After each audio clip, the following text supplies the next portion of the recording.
Absolutely. Yes. The messaging was something we had spent a lot of time thinking about.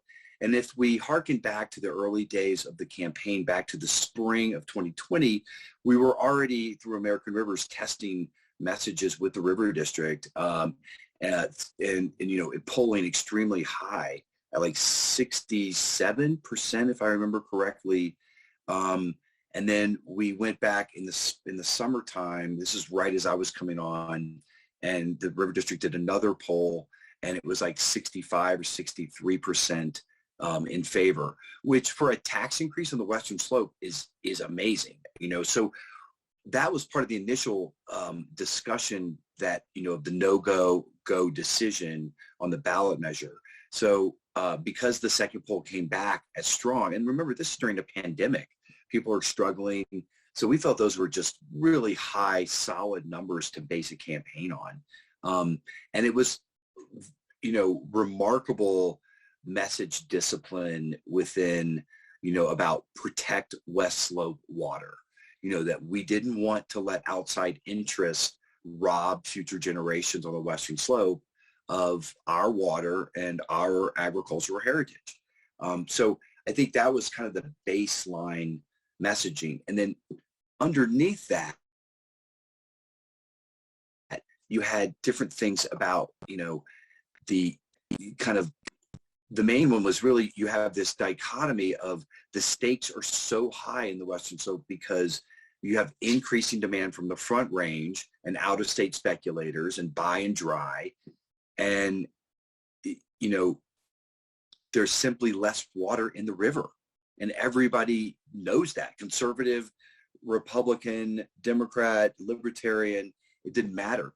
And that's one of the main things I want to mention about the messaging was that it was specifically tailored and crafted that this was the most nonpartisan, bipartisan, sort of non-controversial messaging. I mean, who doesn't want to protect water? Who doesn't want clean drinking water? And I think what we had to do in our educational C3 efforts before the campaign started was we had to set people up for a decision to make that the protecting water was much more important than any sort of measly tax increase that they might be asking for. That this was such an important issue. Drought was front and center last summer. There were major fires up and down Glenwood Canyon, and smoke coming over from California to Mesa County, and it was a horrible summer for ranchers out there. So we didn't have to in fact, our message was very hopeful in terms of we have solutions, and that we're solution oriented. So I think the final thought is on that aspect to say, the first mail piece was problem solution. It was like, all right, we do have an issue, but there is a way to fix this, and that's where you come in as the voter. And so in the classic, in my new book, Ignition, I have a whole chapter about using public policy issues in the hero cycle. And that sometimes we think that, the big bad hero is, that we're going to come in and it's the environmental organization that's going to save the day, or that the boogeyman of, the Western Slope fires, or, what we have to focus on is the hero of the voter, and that they are the ones that can actually pull the trigger, that they have the solutions in their hands to make this sort of change happen.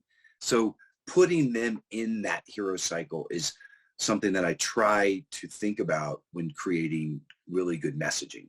So I think that was, just to sum it up, in general, protect West Slope water. That was the key message. And